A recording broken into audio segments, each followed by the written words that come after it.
This is a special episode of Growing Deer. It's the 400th episode since we started during 2009. All those weeks and never repeat episode. A new episode every week. I keep learning advanced ways to manage deer and deer habitat and better hunting techniques, and I enjoy sharing them with you. During the past 8 years, we've been blessed to get to see a bunch of y'all at deer shows and field days and emails and social media. We really appreciate the feedback.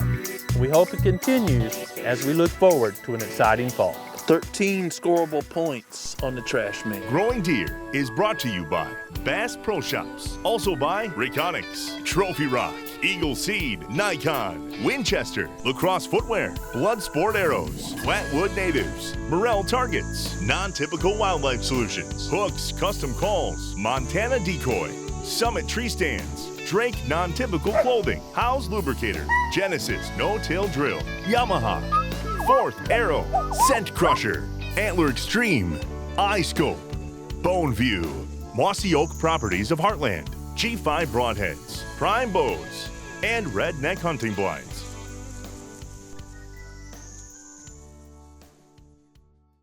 I can see easily, move on. We don't have time to be dilly-dally, okay?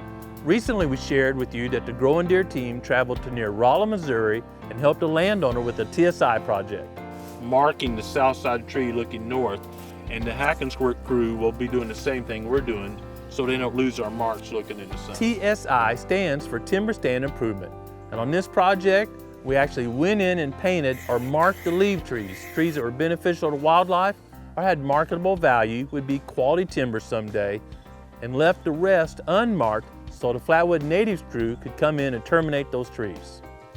The guys from Flatwoods used a Hack and Squirt system to terminate the trees we wanted removed. Simply put, they took hatchets, made a slice in the tree, injected just a small amount of herbicide. That allows the tree to die standing up instead of falling over like a chainsaw tree and scarring the residual trees. A much better system in a low quality timber environment. The goal of this project was to allow a lot more sunshine through the timber canopy and allow native forbs and grasses to grow on the forest floor. This project was necessary because during the past, that block of timber had basically been high graded by other landowners. High grading simply means for years they'd taken the best and left the rest, and we need to reverse the trend by now leaving the best and terminating the rest. Similar to the property in Rolla, much of my property has been high graded in the past. You can see the signs by very few straight white oak trees, a lot of gnarly crooked trees growing in their place. I have the 1951 or 2 aerial photo of this property, and it's hard to believe, but these ridgetops were cleared at that time. And most of these ridgetop areas, even before then, were tomato fields. The soil here is naturally acidic, and there's lots of big springs that there were back in the day, so fresh water and acidic soil is a great place for a tomato cannery. My mother's parents raised tomatoes about 3 miles from here and delivered them to a cannery. As that cycle ended and the forest came back, one of the first trees to establish an area is usually sassafras. Sassafras makes a ton of seeds and easily stump sprouts, so it can literally take over an area, and you can see all the sassafras around me. Sassafras is interesting because the leaves can be single-lobed, double-lobed, or actually have 3 lobes. But even with that diversity, it's still an easy tree to identify. There you see some spotted sun with shade through here.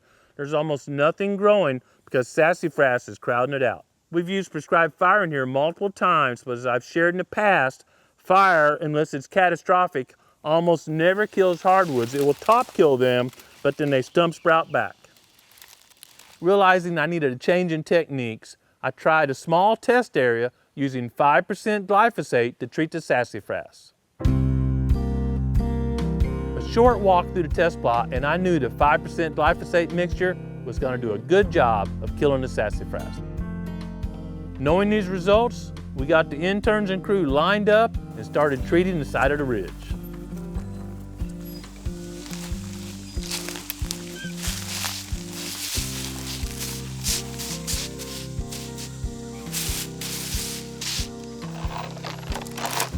It's amazing how much habitat work you can do with simple hand tools. This looks really good. It's either dead or dying. Leaves are wilting, fading like here. I'm sure we missed a spot or two. You know, we're not professionals. We're just going through here and treating, and it was so thick, it's easy to miss a spot, but this looks really good. We gave it a few weeks, and it looks like almost 100% kill.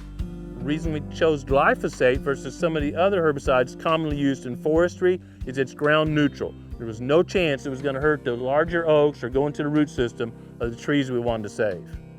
Glyphosate is going to be an inexpensive and effective way to control sassafras, but don't try it on hickory or other species. You won't have the same results.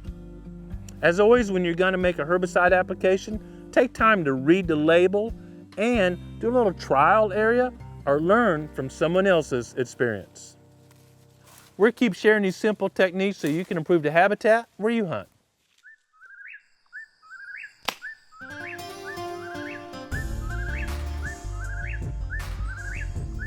This time of year, I'm getting ready for season and really focused on improving my accuracy. Most of us, myself included, get a bit nervous when a big hit list buck steps out in front of us. Heck, I get a little nervous when a mature doe gets in range. Oftentimes I'll shoot in the morning before work, but I don't have time to go to a range or really even shoot a whole bunch of shots. I can still have some extremely meaningful and productive practice by shooting really close right in my yard. This is called blind bell practicing, and it simply means I'm shooting very close at a bell or a good backstop, and I shoot with my eyes shut. I shoot close, there's no chance I'm gonna miss. I'm basically so close that at full extension, my arrow's gonna clear my bow, so there won't be any problems. It may seem odd talking about shooting with my eyes shut and improving accuracy, but the biggest thing with accuracy once your bow is tuned is doing everything exactly the same, getting your form exactly right, having that muscle memory so when a big elk or a big buck steps out there, everything's ready to roll. So I stand close, I shoot with my eyes shut. I'm obviously not worried about where I hit the target. I'm worried about form, how I hold the bow, how I anchor, releasing with my shoulders versus pulling through with my trigger finger. Those are the things that make an accurate shot. With blind bell, close range, eyes shut, there's zero target panic and helps you build good form without any target panic messing up the result. So whether I just have a few minutes before work or I have a full-blown practice session, I take 5 or 10 shots blind bell, get my form just right, and then continue with my practice. You can tell my target's a bit faded because I've used it outside for years with the blind bell technique. Blind bell has become so important to improving my accuracy as a bow hunter that whether I have just a few minutes before work or I'm doing a full-blown practice session, I almost always start with the blind bell technique. As we get closer to the opening of deer season, I'll share some additional techniques I use to make sure I'm 100% confident I can make the shot come opening day.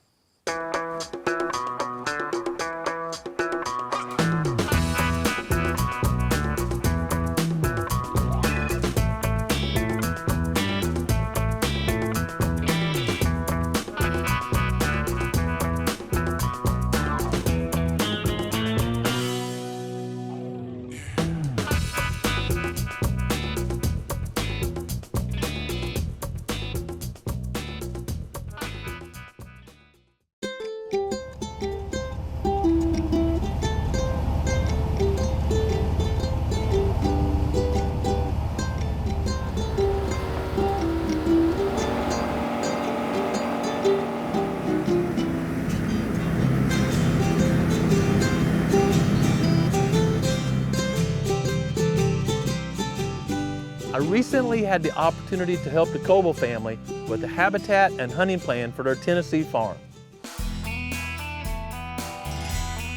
Like most of us, their hunting property is not in prime row crop area. In fact, most of it was covered with timber and it was too steep for row crops. So who got started in the trucking business? How'd that get started?